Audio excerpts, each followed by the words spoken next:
샤랄라 DJ의 노인과 바다 마지막 이야기입니다.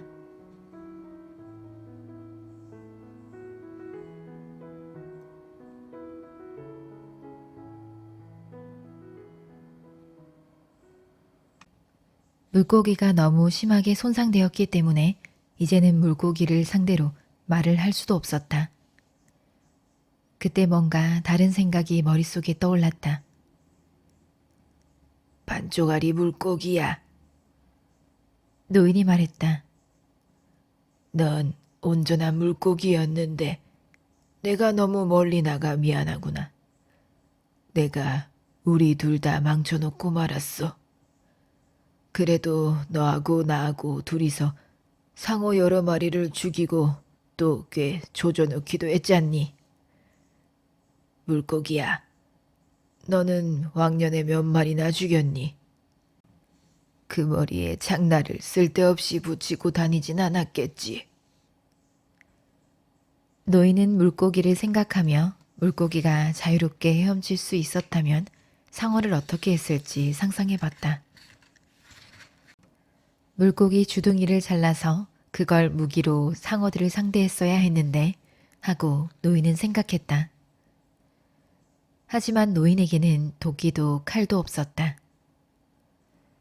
그래도 만약 그럴 수 있었다면, 그래서 그 주둥이를 노끄트머리에 붙들어 맬 수 있었다면 참 굉장한 무기가 되었을 거야. 그랬다면 물고기와 내가 같이 싸우는 거나 다름없었을 텐데. 오늘 밤에 상어놈들이 덤벼들면 어떻게 하지? 어떤 수를 써야 하지? 놈들과 싸워야지. 노인이 말했다. 죽을 때까지 놈들과 싸워야지.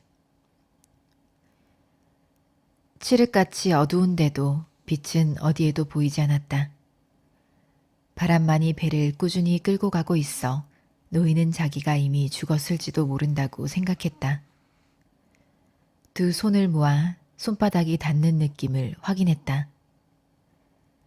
자신은 아직 죽지 않았고 두 손바닥을 닫았다 폈다 하자 고통이 생생하게 되살아나는 것을 느낄 수 있었다. 고물의 등을 기대도 자기가 죽은 게 아니라는 것을 알 수 있었다. 어깨의 통증이 그걸 말해주고 있었기 때문이었다. 그 고기를 잡을 수 있게만 해준다면 기도문도 외우겠노라 약속했는데 하고 노인은 생각했다. 하지만 지금은 너무 지쳐서 기도문조차 외울 수가 없어. 부대 자루를 가져다가 어깨를 덮는 게 좋겠군. 노인은 고물에 누운 채 배를 몰며 하늘이 밝아오기만을 기다렸다. 아직 물고기의 절반이 남아있잖아. 노인은 생각했다. 절반만이라도 가지고 돌아갈 수 있을 만큼 운이 남아있었을지도 모르지. 아냐, 노인은 말했다. 너무 멀리까지 왔을 때 난 이미 내 운을 걷어찬 거나 마찬가지야. 바보 같은 소리 하지 마. 노인이 소리를 질렀다. 정신 차리고 배나 제대로 몰아. 아직도 운이 넉넉하게 남아있을지도 모르니까. 누가 어디서 운을 판다면 가서 좀 사고 싶구먼. 노인이 말했다. 뭘 주면 운을 살 수 있을까? 노인이 자신에게 물었다. 잃어버린 작살이랑 부러진 칼이랑 못쓰게 낸 두 손을 주면 살 수 있을까? 살 수 있을지도 모르지. 노인이 말했다. 자넨 바다에 바친 80나흘을 대가로 운을 사려고 했잖아. 또 거의 살 뻔하기도 했고. 말도 안 되는 생각은 하지 말아야지 하고 노인은 생각했다. 운이란 여러 가지 형태로 찾아오는데 그걸 누가 알아볼 수 있겠어? 어떤 형태로 오든 운을 가질 수 있다면 무슨 값을 치르고라도 사고 싶으면 아바나의 불빛이 비치는 걸 볼 수 있었으면 좋겠군. 노인은 생각했다. 난 참 바라는 것도 많아. 하지만 내가 지금 당장 바라는 건 그거 하나야. 노인은 좀 더 편한 자세로 배를 몰기 위해 애썼다. 고통이 느껴지는 거로 봐서 자기가 아직 죽지 않았음을 알 수 있었다. 도시의 불빛이 수면에 반사되어 어른거리는 것을 본 것은 밤 10시쯤이라고 짐작되는 시각이었다. 처음에는 그 빛이 달이 뜨기 전 하늘이 어렴풋하게 밝아오는 것인 줄로만 알았다. 그러다가 바람이 점점 강해져 거칠어진 바다 저편에서 그 빛이 한결같이 비치고 있음을 알았다. 노인은 빛이 있는 쪽으로 배를 몰아가며 머지않아 만류 가장자리에 닿게 될 거라 확신했다. 이제 끝이야. 노인은 생각했다. 상어가 다시 공격해올지도 모르지만 어둠 속에서 무기도 없이 인간이 상어를 상대로 뭘 할 수 있겠어. 몸이 뻣뻣해지면서 쑤시고 아팠다. 상처가 나고 무리했던 몸 구석구석이 차가운 밤 공기 때문에 더 욱신거렸다. 또 싸워야 할 일이 없었으면 하고 노인은 바랐다. 제발 또 싸워야 할 일이 없었으면 좋으련만.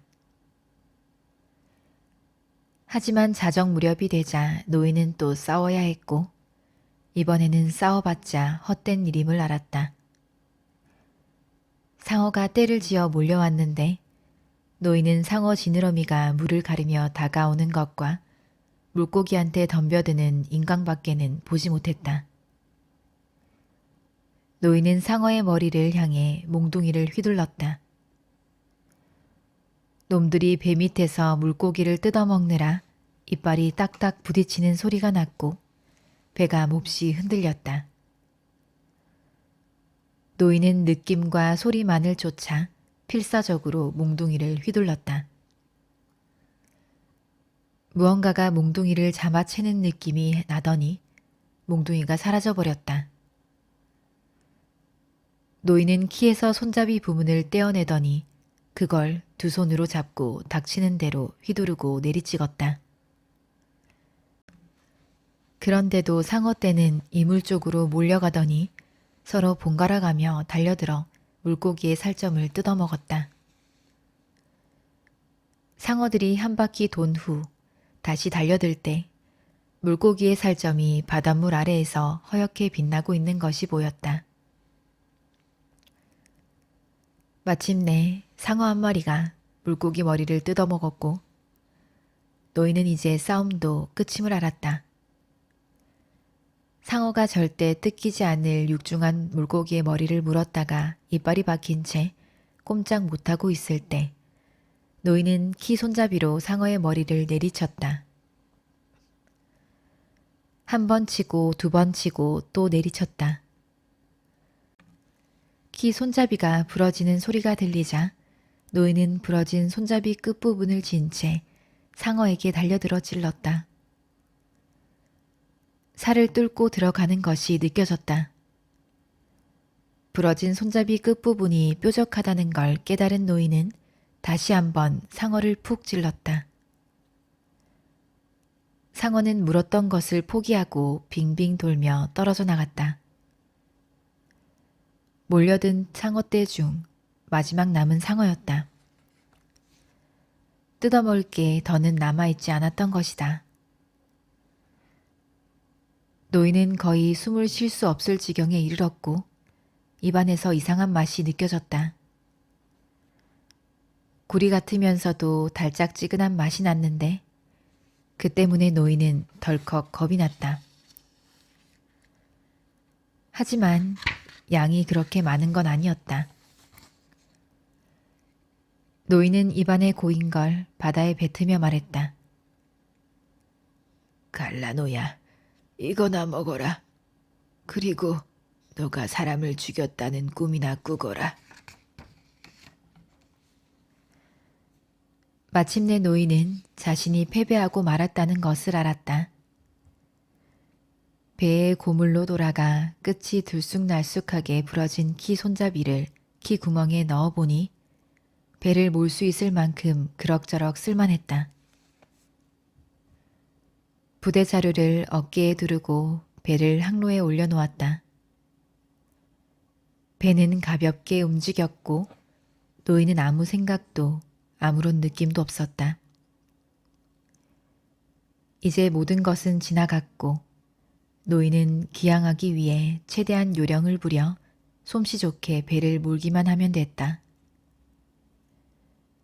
마치 식탁에 떨어진 빵 조각을 주워 먹는 사람처럼 상어들이 한밤중에도 물고기의 자네를 향해 덤벼들었다.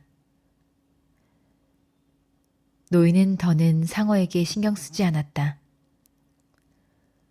오로지 배를 몰고 가는 것 외에는 그 무엇에도 신경 쓰지 않았다. 배 옆에 달려있던 무거운 짐이 사라졌으니 배가 얼마나 가볍게 잘 나아가는지만 의식할 뿐이었다. 배 상태는 좋군 하고 그는 생각했다. 키 손잡이를 제외하면 배는 아직 튼튼하고 망가지지 않았어. 손잡이야 쉽게 갈아 끼울 수 있으니까. 노인은 이제 만류 안쪽으로 들어섰음을 느낄 수 있었고 해안을 따라 늘어선 해변 마을의 불빛도 보였다. 노인은 자기가 어디쯤 와 있는지 알았기 때문에 집으로 돌아가는 건 이제 아무 일도 아니었다. 어쨌든 바람은 우리 친구야 하고 노인은 생각했다. 그러곤 때때로 그렇다는 말이야 하고 덧붙였다. 우리의 친구와 적을 모두 품고 있는 드넓은 바다도 그래. 그리고 침대도 있지. 그냥 침대 말이야. 노인은 생각했다. 침대는 정말 반가운 것일 수 있지. 심신이 녹초가 되었을 때는 더욱더 반가운 것이 될 수 있지. 그런데 예전에는 그걸 전혀 알지 못했어. 그런데 날 녹초로 만든 건 뭐지? 노인은 생각했다. 아무것도 아니었어. 노인이 큰 소리로 말했다. 내가 너무 멀리 나간 탓일 뿐이야. 배가 작은 항구로 들어섰을 때 테라스의 불은 꺼져 있었다. 노인은 사람들이 다 잠자리에 들었을 거라 생각했다. 바람이 꾸준히 일더니 이제는 제법 거세졌다. 하지만 항구는 조용했고 노인은 배를 몰아 바위 아래 좁은 자갈밭에 댔다. 도와줄 사람이 아무도 없었으므로 노인은 혼자서 배를 최대한 무트로 끌어올렸다. 그리고 배에서 내려 커다란 바위에 배를 단단히 묶었다. 노인은 돛대를 내려 돛을 둘둘 감아서 묶었다. 그런 다음 돛을 어깨에 메고 비탈을 올라가기 시작했다. 비로소 자기가 얼마나 녹초가 되었는지 실감했다. 노인은 잠시 발을 멈추고 뒤를 돌아보았다. 물에 반사되는 가로등빛 덕분에 배의 고물 뒤에 빳빳하게 서 있는 물고기의 거대한 꼬리가 보였다. 하얗게 드러난 물고기의 등뼈, 시커먼 덩어리 모양의 대가리 부분에서 뾰족하게 튀어나온 주둥이, 그리고 그 사이사이에 있는 앙상한 것들도 모두 보였다.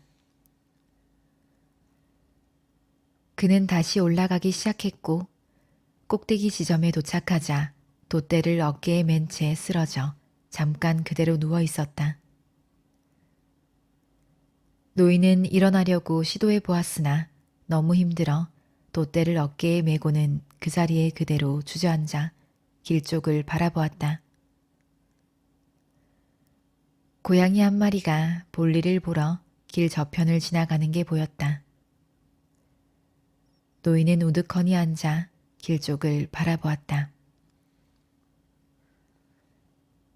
이윽고 노인은 돛대를 내려놓고 몸을 일으켜 세우더니 돛대를 다시 잡아 세워 어깨에 둘러맨 채 길을 오르기 시작했다. 노인은 도중에 5번이나 주저앉았고 겨우 오두막에 도착했다. 오두막에 들어선 노인은 돛대를 벽에다 기대에 세워놓았다. 어둠 속에서 물병을 찾아 물을 한 모금 마셨다. 그러고는 침대에 들어누웠다. 담요를 끌어당겨 어깨를 덮고 등과 다리도 덮은 다음 손바닥이 위로 가도록 양팔을 쭉 뻗은 채 신문지 위에 엎드려 잠이 들었다. 아침에 소년이 오두막집 문을 열고 안을 들여다볼 때까지도 노인은 잠들어 있었다. 소년은 바람이 너무 거세 범선들이 출항하지 못하는 상황이어서 늦게까지 잠을 자고는 매일 아침 하던 대로 노인의 오두막을 들여다보러 왔던 것이다. 소년은 노인이 숨을 쉬고 있는지 확인한 후 노인의 두 손을 보고는 울기 시작했다. 소년은 커피를 좀 가져오려고 아주 조용히 오두막을 나왔다. 커피를 가지러 가는 길 내내 소년은 울음이 그치지 않았다. 어부들이 노인의 작은 배 주변에 모여 배 옆에 묶여 있는 것을 구경하고 있었다.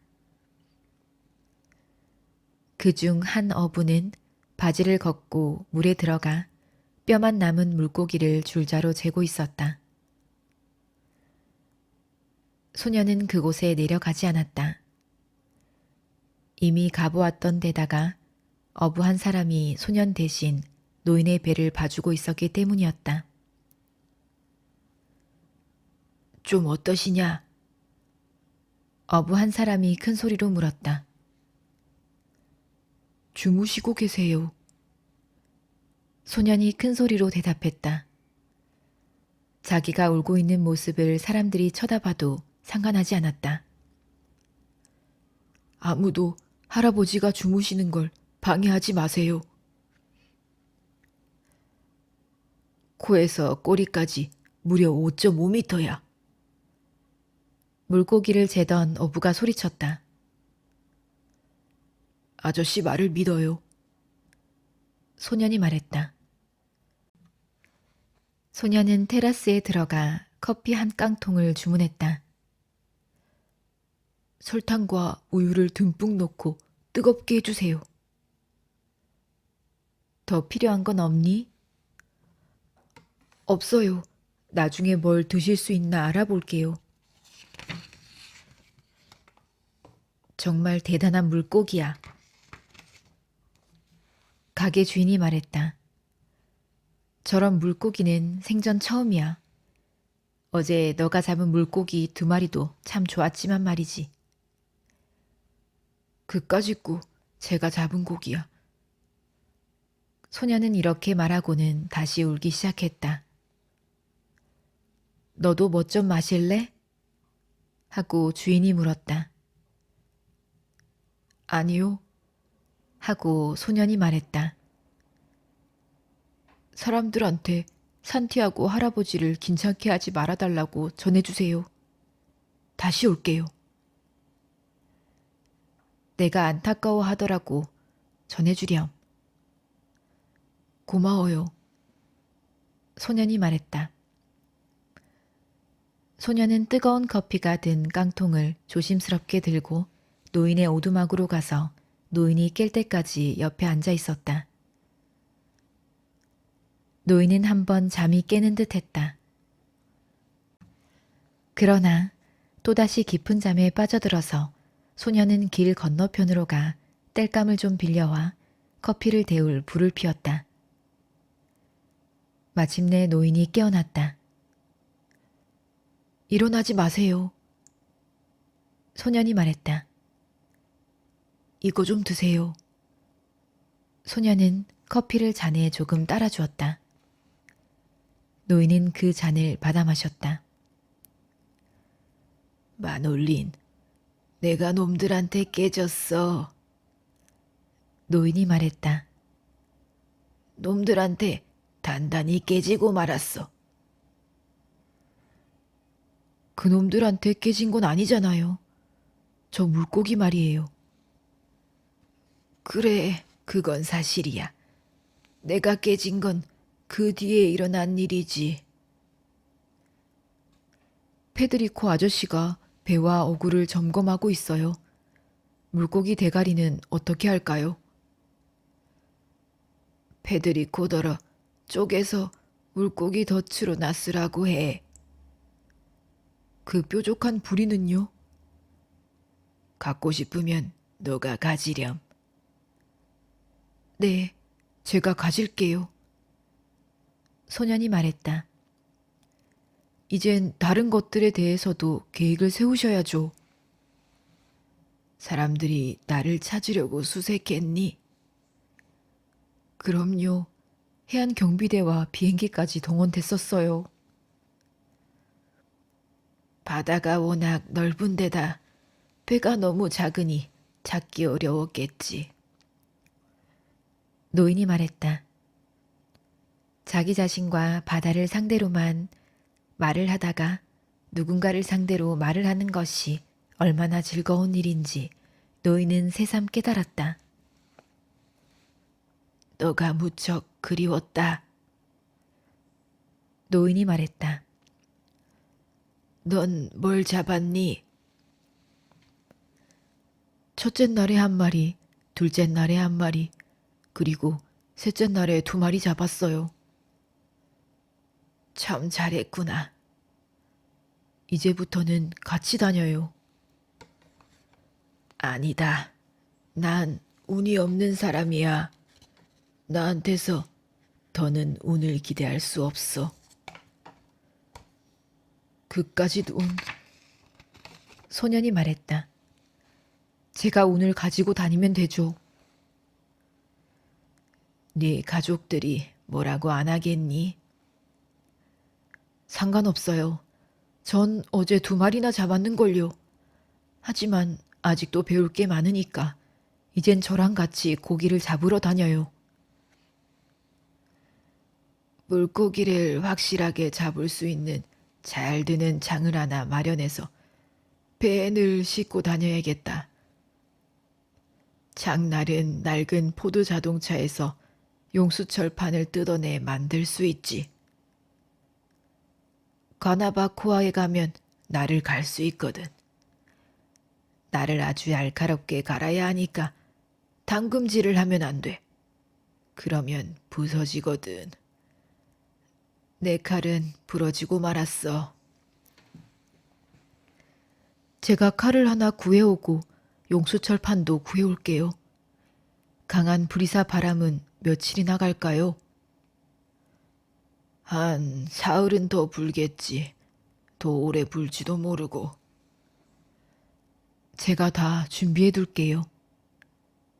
소년이 말했다. 할아버지는 손이나 잘 치료하세요. 손이야, 내가 어떻게 하면 되는지 아니까 걱정하지 마라. 밤중에 뭔가 이상한 걸 뱉었는데 가슴 속에서 뭐가 깨진 것 같아. 그게 걱정이다. 그럼 그것도 잘 치료하세요. 소년이 말했다. 할아버지, 이제 그만 좀 누우세요.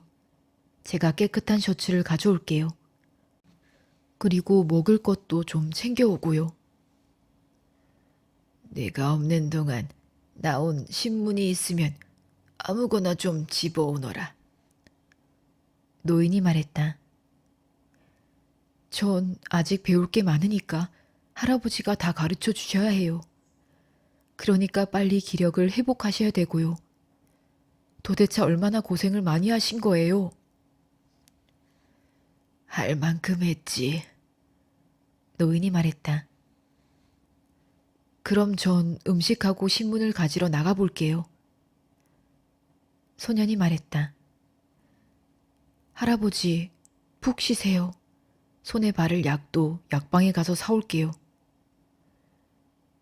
페드리코한테 고기 머리는 자기 것이라고 전하는 거 잊지 말고. 네, 잊지 않을게요.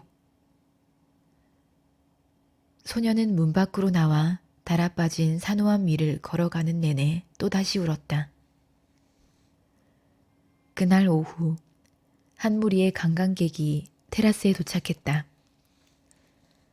빈 맥주 깡통과 죽은 꽃이어가 널브러져 있는 가운데 바다를 바라보던 관광객 중 한 여인이 어마어마하게 큰 꼬리가 달린 크고 하얀 물고기 등뼈가 거센 파도가 울렁거리는 가운데 항구어기 바깥쪽에서 둥실 떠올랐다가 이리저리 밀려나고 있는 것을 보았다. 저게 뭐죠? 여인이 웨이터에게 물었다.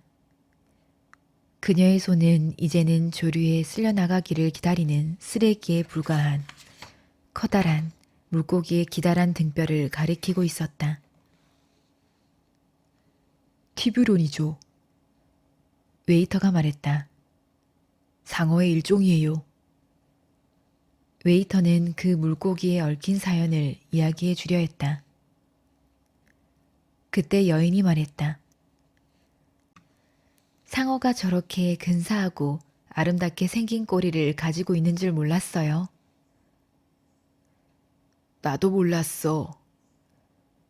그때 그녀와 동행한 남자가 말했다. 길 위에 있는 오두막에선 노인이 다시 잠들어 있었다. 그는 아직도 얼굴을 파묻은 채 엎드려 자고 있었고 소녀는 옆에서 그런 노인을 지켜보고 있었다. 노인은 사자 꿈을 꾸고 있었다.